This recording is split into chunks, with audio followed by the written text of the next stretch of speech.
Beloved soul, if you can't stop thinking about him, even when you try with all your willpower to move on, there's a reason. And it's not the one you think it is, not the simple explanation everyone gives you. Because this isn't just a memory replaying in your mind. This isn't just emotional attachment or psychological obsession, and it's definitely not random or meaningless. Type in the comments right now, I believe God is speaking through this situation. This is not just words. This is your spiritual declaration that you're ready to understand what heaven is revealing through your restless heart. Something is still active between you at a level most people never understand. Not just in your mind, not just in your emotions, but in the spiritual realm where souls connect, where bonds form, where invisible threads continue to pull, even across distance and time. You wake up in the morning and he's already there before your eyes even open, not physically present in your room, but in your mind, occupying your first thoughts, his face appearing without invitation, his voice echoing in your memory. A moment you thought you had already processed, already let go of, already released suddenly feels fresh and present again. You tell yourself firmly it's over. That chapter is closed. You actively try to move on with your life. You distract yourself with work, with friends, with new experiences. You stay busy from morning until night. You push the thoughts away every time they surface. But in the quiet moments when the noise stops and you're alone with yourself, he comes back. Fraught in the comments. He comes back in the quiet. This is acknowledging the pattern you've been experiencing in a song that unexpectedly plays, in a dream that feels more real than your waking life, in a sudden wave of emotion that crashes over you without warning and doesn't make logical sense. And the more you try to stop thinking about him, the more you attempt to control these thoughts through sheer willpower, the stronger they become, the more persistent, the more consuming. If this is your first time here, welcome to Angel's Whisper, a sacred space created for divine messages, spiritual insight, and prophetic understanding about relationships, soul connections, and what God is doing in the invisible realm of your heart. This is a place where truth meets the heart, where heaven's wisdom meets human experience, where women find clarity about connections that confuse them. I invite you to subscribe, turn on notifications, and stay connected, because every message shared here is meant to guide you into understanding what God is doing in your life, even through painful situations that make no sense to your natural mind. So here's the question that changes everything, the question that will reframe your entire understanding of what you're experiencing. What if those persistent thoughts aren't only coming from you? What if something deeper, something operating beneath your conscious awareness, something in the spiritual realm is still connecting you to him? Type this. Something deeper is connecting us.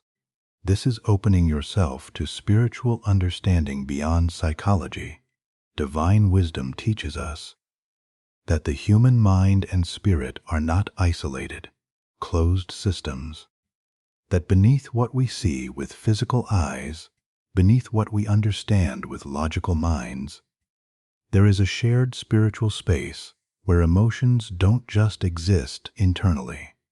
They move, they echo across distance, they reach beyond the physical. And when you think about someone with real emotion, with genuine feeling, with spiritual intensity, you don't just remember them passively. You activate something in the invisible realm. Because when a woman can't stop thinking about a man, when her thoughts become persistent and emotionally charged, something begins to shift, not just inside her own heart and mind, but inside him too, in his spirit, in his consciousness. He may not understand what's happening. He may not even be consciously aware of it.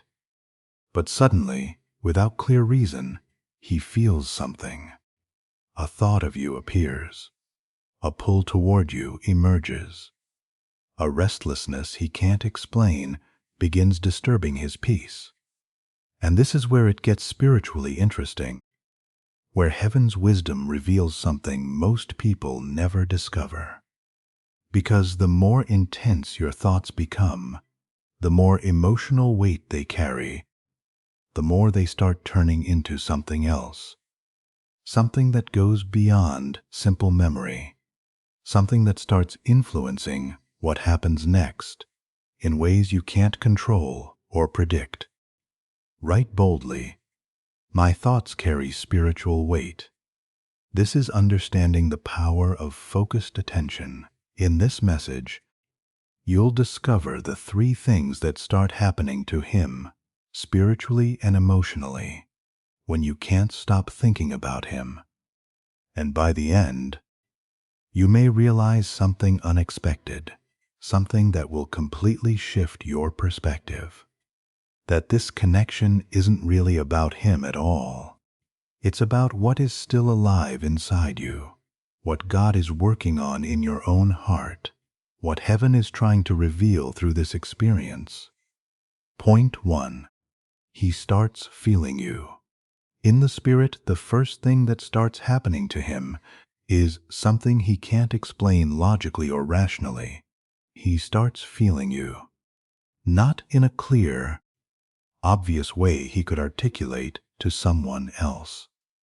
Not in a logical way that makes sense to his conscious mind.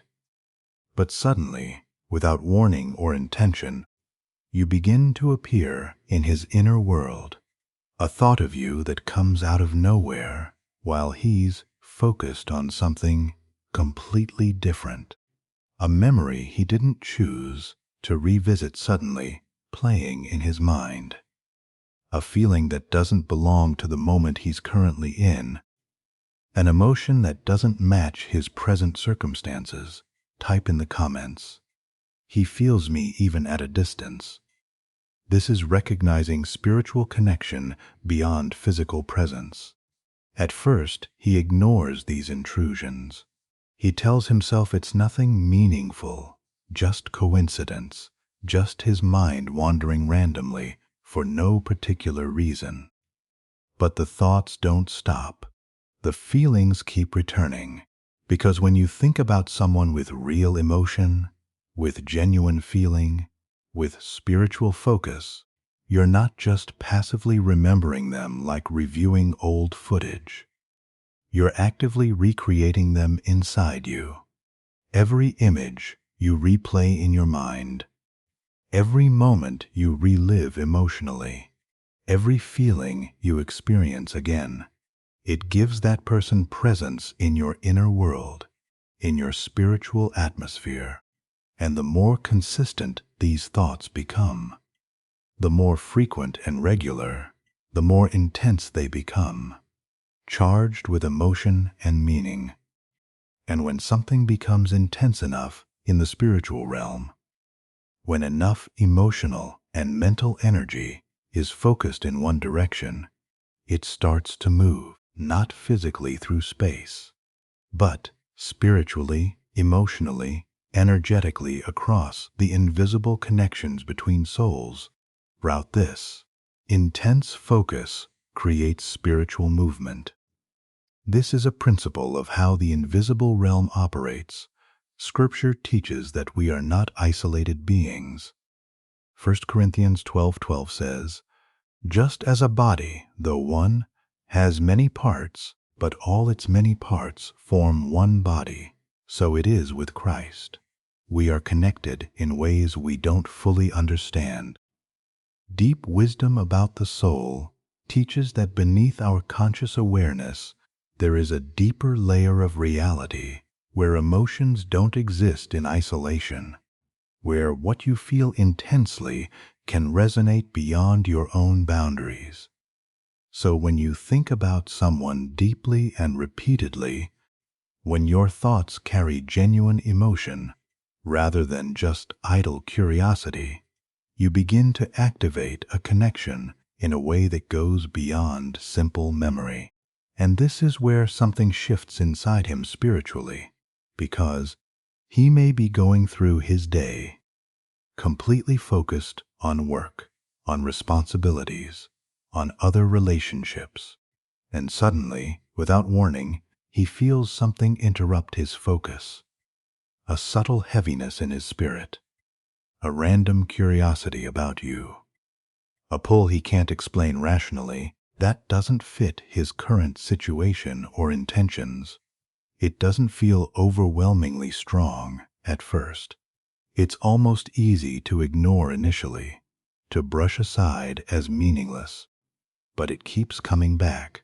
The thought returns, the feeling resurfaces, and the more it returns, the harder it becomes to dismiss as nothing.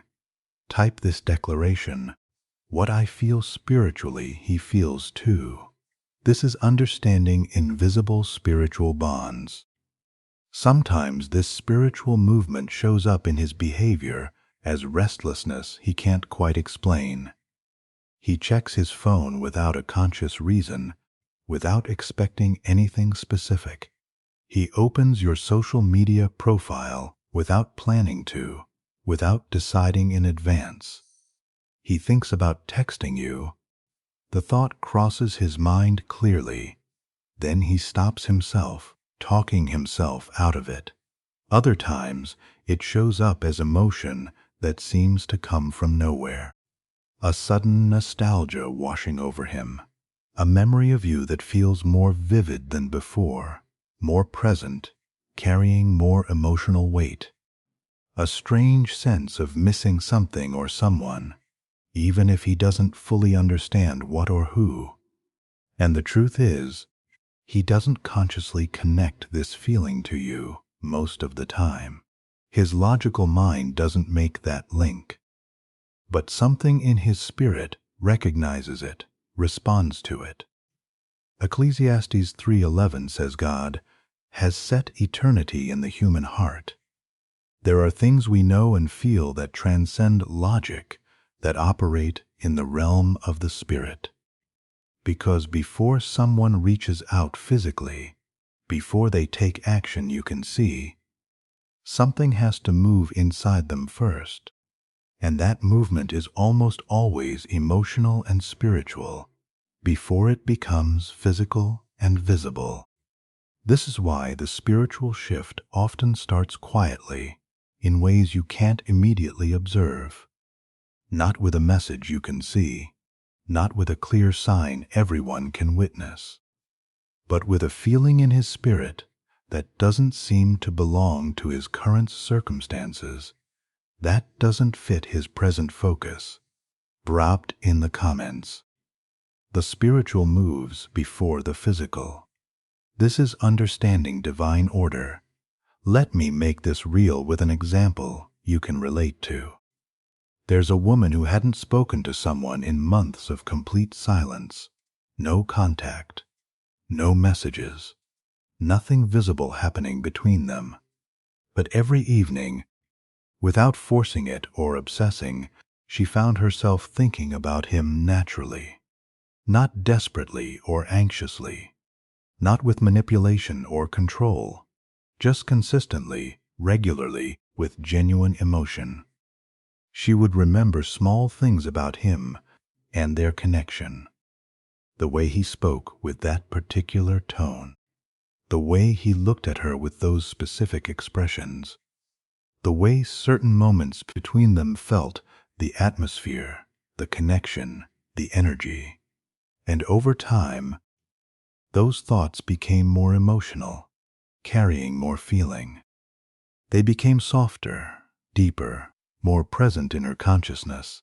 At first, nothing visible happened in the physical realm, Days passed with no change, then a week, still complete silence. But something was changing beneath the surface, just not where she expected or could see. One night, completely out of nowhere from his perspective, he opened their old conversation thread. He didn't plan it in advance. He didn't even consciously know why he was doing it. He just felt drawn to look, felt an unexplainable pull.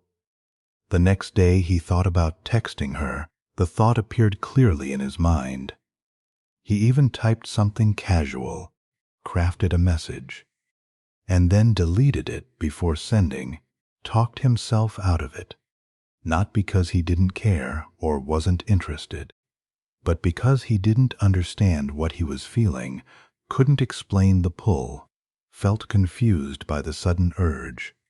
Type this: confusion often precedes clarity.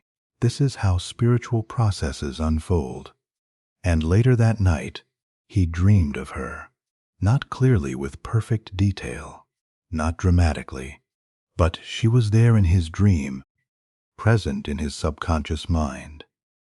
And when he woke up the next morning, that feeling of her presence didn't disappear like most dreams do. It stayed with him throughout the day, lingering in his awareness. This is how spiritual connection begins manifesting. Not with immediate action you can see, but with sensation he feels, with spiritual movement beneath the surface.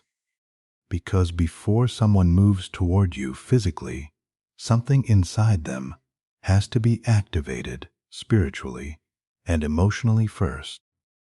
But here's the part that most people don't realize, the crucial distinction that changes everything. Not all thoughts create genuine spiritual connection. It's not just about thinking of him frequently. It's about how you think of him, the quality and nature of your thoughts. If your thoughts are filled with anxiety about the outcome, fear of losing him forever, or urgency for him to come back right now, that creates tension in the spiritual atmosphere. And that tension doesn't pull him closer to you. It actually creates resistance. He may feel uncomfortable in his spirit without knowing why, feel pushed away without choosing to distance himself consciously. Because what reaches him spiritually is not clarity and peace. It's pressure and demand. Write this declaration: anxious thoughts create spiritual resistance. This is understanding why desperate prayer doesn't work. But when your thoughts are calm, when they come from a place of genuine acceptance, of quiet emotion without demand, of inner stability rooted in God rather than in the outcome, something changes in the spiritual atmosphere. The feeling that reaches him becomes lighter, clearer, easier to receive. And instead of pushing him away through spiritual pressure, it opens something inside him, creates space rather than tension. He feels safer spiritually, more curious about reconnecting, more open to what he's experiencing rather than defensive against it. He may still not understand the feeling consciously. He may still not act immediately in visible ways. But deep inside, at the level of spirit where God works, something has shifted. He starts feeling you. And once that feeling is activated in the spiritual realm, it doesn't disappear easily, because now you're no longer just a memory in his past. You've become a presence in his present spiritual reality. Point 2. His behavior becomes confusing and inconsistent. The second thing that starts happening to him is something you absolutely cannot ignore because it affects you directly. His behavior changes in ways that don't make logical sense, in ways that confuse you deeply, that make you question your own perception and sanity. One moment he feels close, almost present in your life again, almost like he's about to step back into your world fully. You sense his attention, you feel his energy, and then suddenly, without explanation or warning, he disappears again. No explanation given, no clarity offered, just distance where closeness was a moment ago. Type in the comments, "His inconsistency confuses me." This is naming what you've been experiencing, and that's the moment where doubt begins creeping into your mind. You start asking yourself what you did wrong to push him away again. You replay recent interactions or non-interactions obsessively. You overanalyze every detail of his last message or lack of message. You wonder if you imagined the closeness, if you made up the connection, if you're losing your mind. But the truth is, this shift in his behavior is not random chaos. It's emotional and spiritual conflict. Because once he starts feeling you in his spirit, through the mechanism we just discussed, something inside him wakes up from dormancy. And when something wakes up spiritually, when dormant feelings are stirred, it doesn't always bring immediate clarity. Sometimes it brings intense conflict between different parts of himself. There's a part of him that feels genuinely drawn to you. Not logically where he can explain it, not intentionally where he decided it, but deeply at a soul level, a pull he doesn't fully understand or control. A curiosity that keeps returning no matter how many times he dismisses it. A feeling that something about this connection with you is not finished, that there's unfinished business between you spiritually. Throughout this, he feels pulled but also afraid. This is the internal war he's fighting. But at the same time, there's another part of him operating simultaneously. A part that resists the pull strongly. A part that remembers what it felt like to lose control emotionally, to feel too much and be vulnerable, to get hurt or disappointed, to open up fully and not know what would happen next, to risk and potentially lose. And these two parts, the part that's drawn and the part that's afraid, don't work together harmoniously. They pull him in opposite directions simultaneously. One part moves him closer to you. The other forces him back into safety and distance. So what you see from your perspective is inconsistency that makes no sense. Behavior that seems contradictory. He watches your stories regularly, but doesn't reach out to actually connect. He checks your profile but says nothing, maintains silence. He types a message, you can even see the typing indicator, and then deletes it before sending, choosing safety over risk. And from the outside, from your perspective, it looks like confusion or game playing. But from the inside, from his perspective, it feels like pressure he's not equipped to handle. Type this. Internal conflict creates external inconsistency. This is understanding the root cause, because he's not just reacting to you as a person. He's reacting to what you make him feel emotionally and spiritually. And that feeling is not always easy to hold, to process, to allow. Scripture speaks about this internal division. Romans 7:15 says, "I do not understand what I do.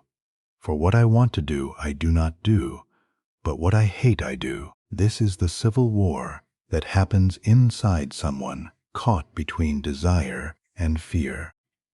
Deep spiritual wisdom describes this kind of inner tension through the concept of the parts of a person that connect them to emotion, vulnerability, and depth.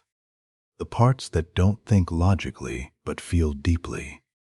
And when those parts become active after being dormant, when feeling awakens after numbness, It changes everything about how a person operates. Because suddenly, he's not in control the way he's used to being. He starts feeling things he didn't plan to feel.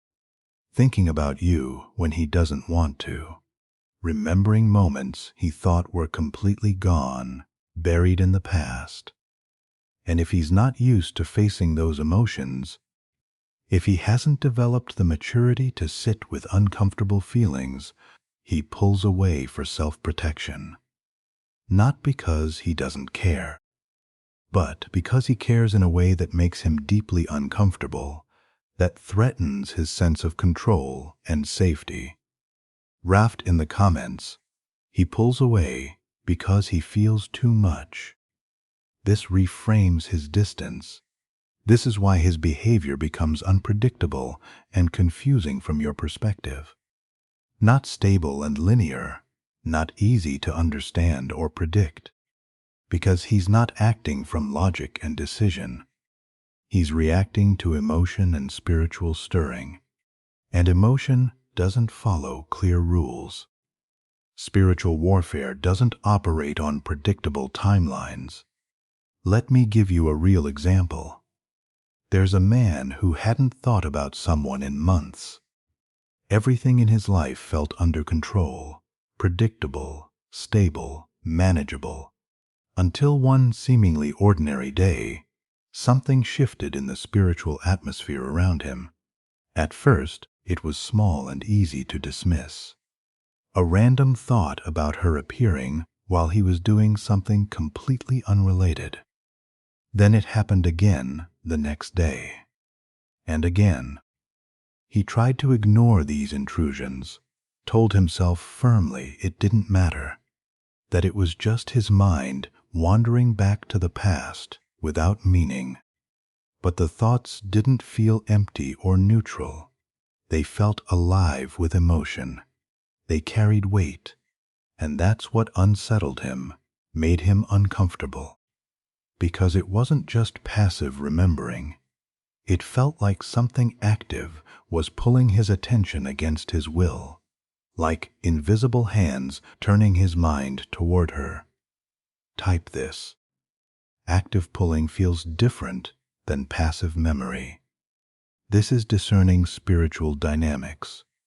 So one night, without really thinking it through, operating almost on autopilot, he opened her social media profile. He told himself it was just idle curiosity, meaningless browsing. But he stayed there longer than he expected, longer than curiosity would explain, scrolling through images, observing her life, feeling something he couldn't define or name, something that made him uncomfortable. The next day, he thought about texting her. The impulse was clear and strong. He even wrote the message carefully. Simple, casual, nothing too exposed or vulnerable. But before sending it, before making himself visible, he stopped, closed the app, put the phone down, and told himself firmly not to do it, not to open that door. But that decision didn't make the feeling go away. That night, he couldn't relax into peace. Something felt unfinished in his spirit. Something felt open that he wanted closed. And instead of moving toward resolution by reaching out, he stepped back into safety through avoidance. This is the pattern that creates confusion. He gets close, then pulls away. Close, then distant. Interest, then silence. Not because he wants to confuse you or play games, but because he's trying to manage what he feels, trying to control emotions that feel out of control, trying to maintain safety while feeling pulled toward risk. Bright, this declaration, his inconsistencies, is his internal battle. This removes your self-blame, and the more intense your thoughts about him are, the stronger this dynamic becomes in him. If you think about him with urgency, with need, with emotional pressure for an outcome, with anxiety about whether he'll come back, He feels that pressure, not consciously where he could name it, but emotionally and spiritually where it affects him. And when that pressure reaches his spirit, it creates more tension. And when he feels tension associated with you, he creates more distance to protect himself. He pulls away to reduce the pressure, to regain control, to feel safe again. But when your thoughts are calm, when there's no expectation attached, no emotional force demanding an outcome, no need for him to do anything specific, something changes in the spiritual atmosphere. He doesn't feel pressure bearing down on him. He feels space to move freely. And in that space without pressure, he naturally moves closer. Not because he's forced, but because nothing is pushing him away anymore. This is why sometimes the moment you genuinely stop trying, the moment you truly release the outcome, he suddenly reappears. Not because you stopped caring, you still care, but because the energy changed completely. The pressure disappeared, and what was spiritually blocked starts flowing again naturally. Type in the comments, "Release creates space for return." This is a powerful spiritual principle. But this is also where dangerous illusion begins taking root. Because when someone moves closer and then pulls away repeatedly, it creates hope in you. You start believing it means something deeper is happening, that he's coming back permanently, that he's realizing your value, that this pattern is leading somewhere meaningful, building toward reunion. And sometimes it is leading somewhere. Sometimes God is genuinely working on both hearts for eventual reconciliation.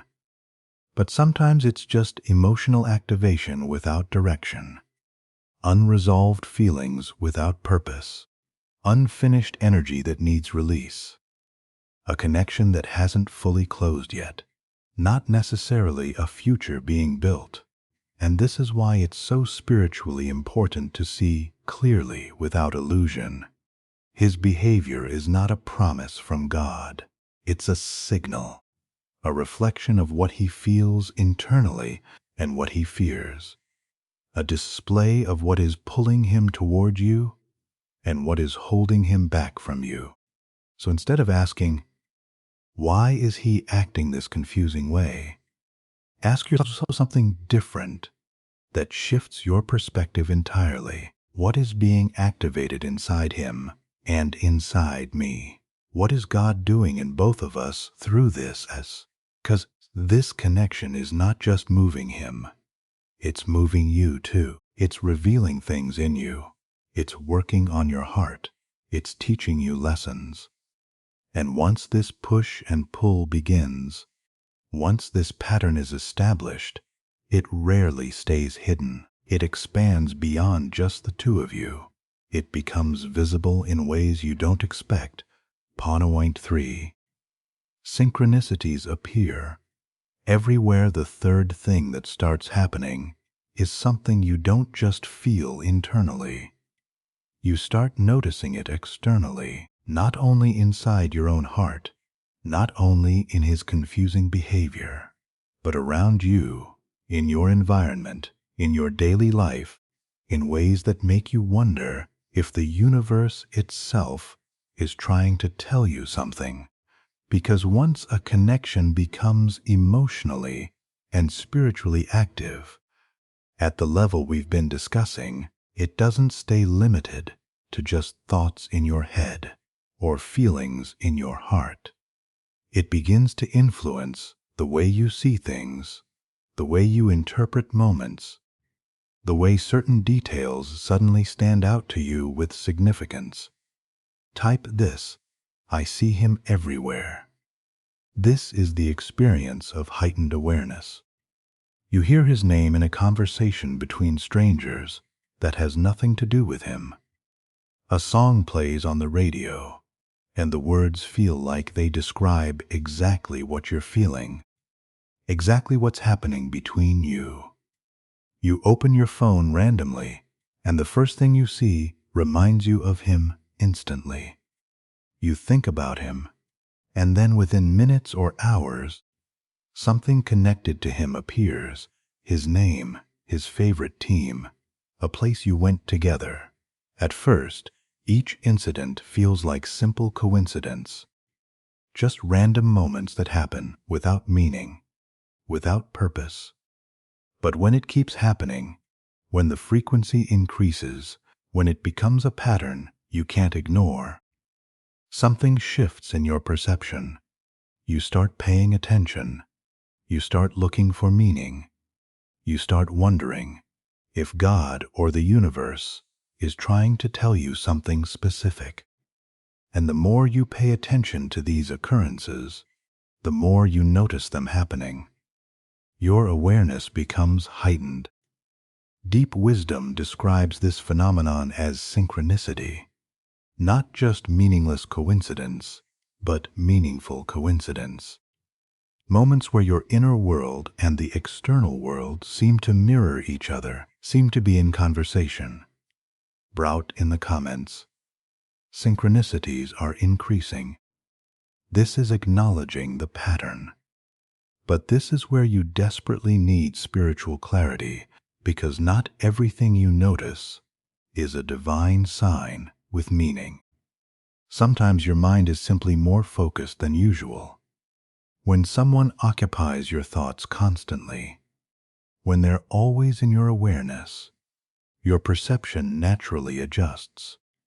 You become more sensitive to anything that reminds you of them, anything connected to them, however loosely. Details that you would normally ignore completely, that your brain would filter out as irrelevant, now stand out vividly.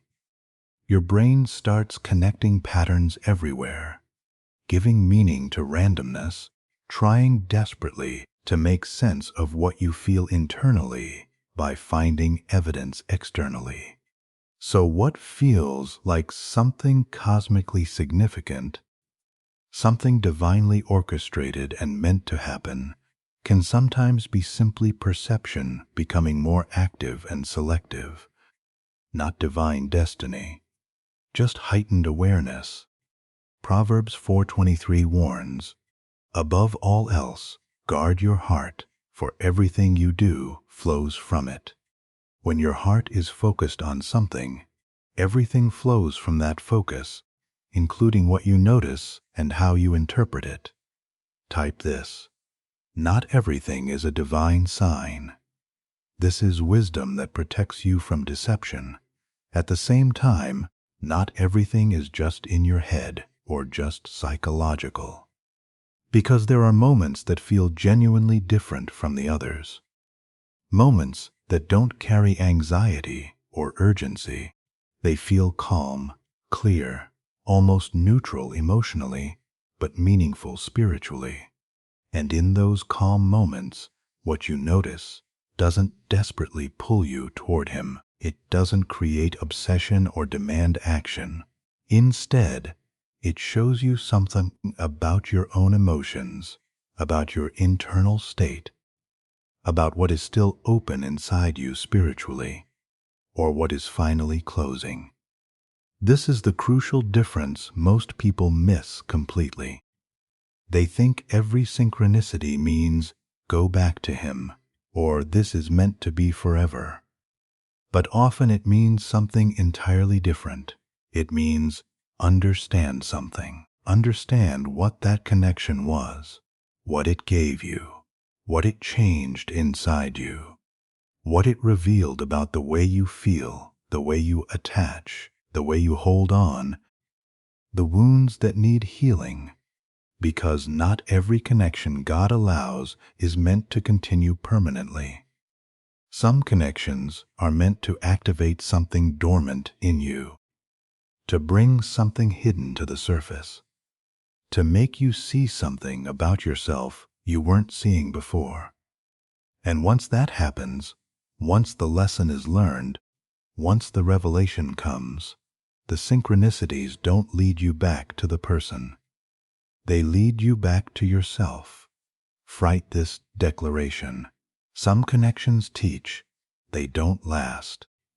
This is accepting divine purpose in temporary relationships. This is why sometimes you notice everything.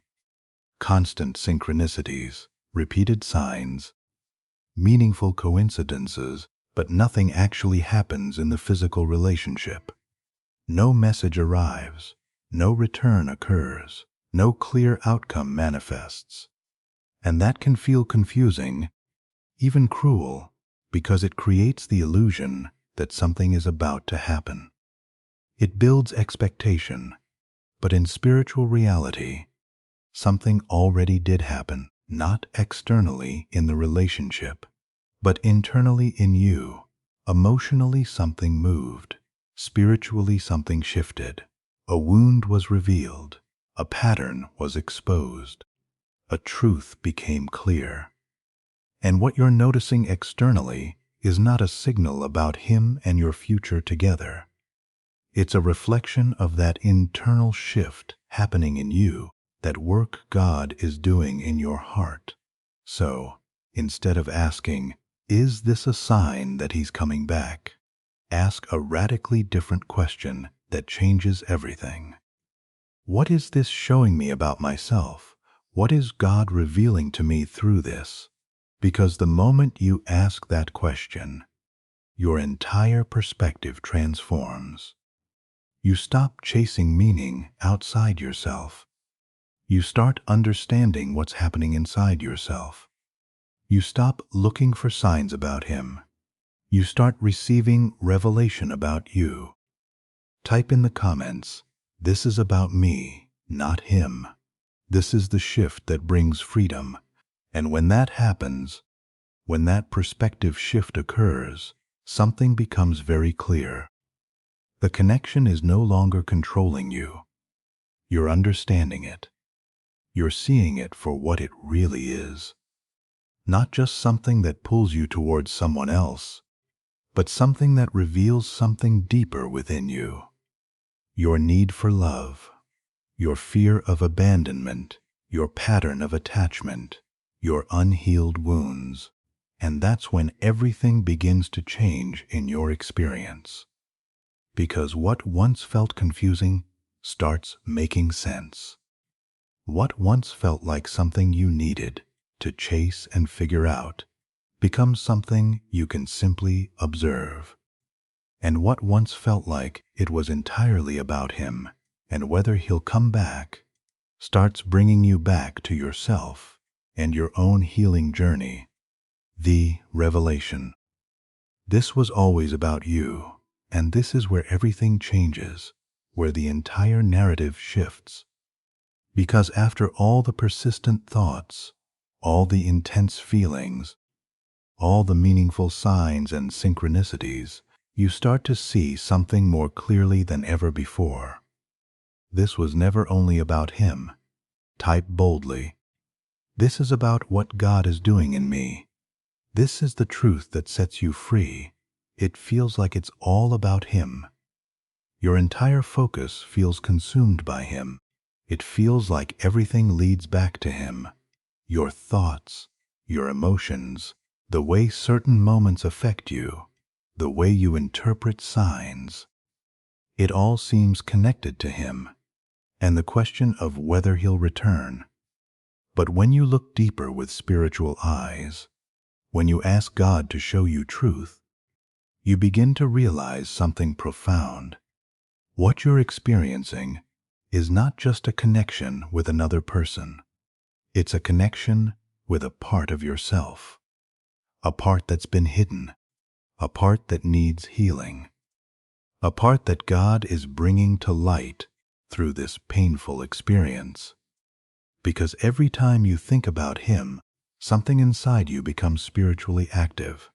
A memory surfaces, a feeling emerges, a desire awakens, a wound is touched, something that didn't fully close after the relationship ended, something that is still asking to be understood, to be healed, to be released.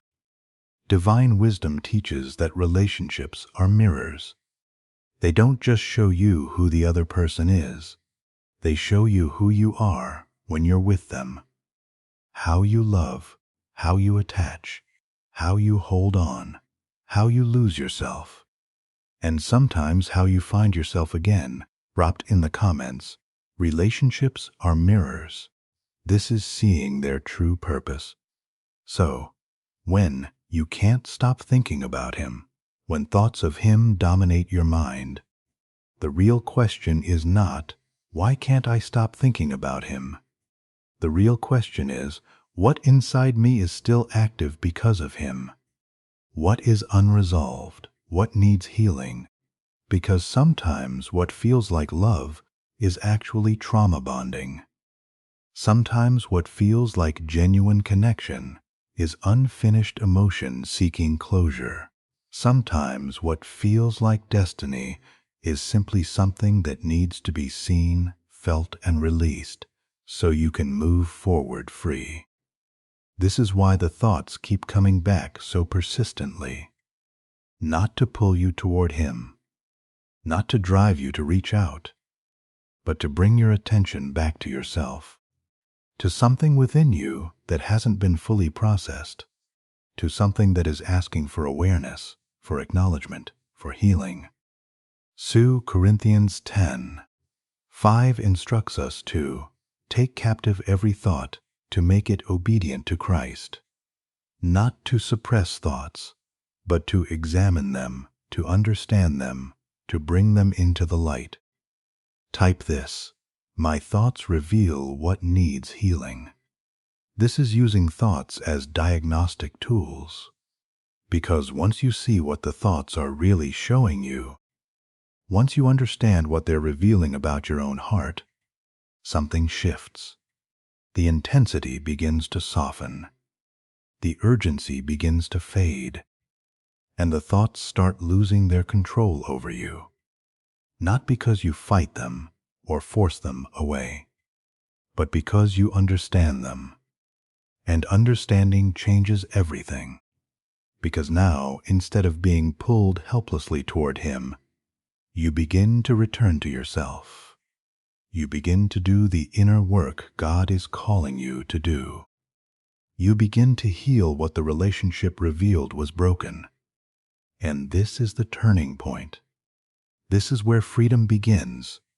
Because when you return to yourself, when you focus on your own healing rather than on whether he's coming back, you stop chasing what you think you're missing in him. You start recognizing what has been there all along within you. Your own completeness in Christ, your clarity when you seek it, your awareness when you cultivate it, your ability to feel deeply without getting lost in the feelings. Route this declaration: I am complete in Christ. This is the foundation of your healing. And from that place of completeness, everything becomes simpler and clearer.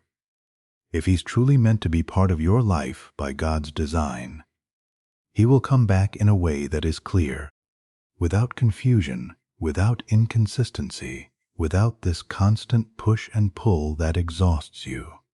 It will be obvious, it will have peace. And if he doesn't come back, if God closes that door permanently, then this connection was never about keeping him in your life. It was about waking something up inside you. Something that needed to be seen. Something that needed to change. Something that needed to be healed. So the next time he appears in your mind uninvited, don't fight the thought. Don't try to push it away with force. Just observe it calmly and gently, without judgment. Ask yourself, what is this showing me about me? What is God revealing through this persistent thought? Because in that question, there is clarity. In that awareness, there is peace. And in that shift, there is freedom. Because the truth is, beloved, the person you can't stop thinking about is not always the one you're meant to be with forever. Sometimes they're simply the one who helped you come back to yourself, who revealed what needed healing, who showed you what you needed to see. Type in the comments, "He helped me find myself." This is gratitude for the mirror. And when that happens, when you see it clearly, you don't lose anything. You actually gain something much deeper and more lasting. You gain yourself. You gain healing. You gain freedom. You gain clarity about who you are and what you actually need. Closing. Your next steps. If this message made you see things differently, if something shifted in your understanding, if you feel like God just spoke directly to your situation through these words. First, like this video so other women who are stuck in this pattern can find the truth they need. Second, subscribe to Angel's Whisper and turn on notifications because we dive deep into these spiritual dynamics regularly. Third, type in the comments, "I choose healing over him." This is your declaration that you're ready to do the internal work God is calling you to do. Remember, beloved, you were never meant to be controlled by thoughts of someone else. You were meant to be free in Christ. And that freedom begins when you stop seeing this as being about whether he comes back and start seeing it as being about what God is doing in you. May you find peace in the process. May you trust God's timing. May you do the healing work. And may you discover that you were never incomplete. You were always whole in Him.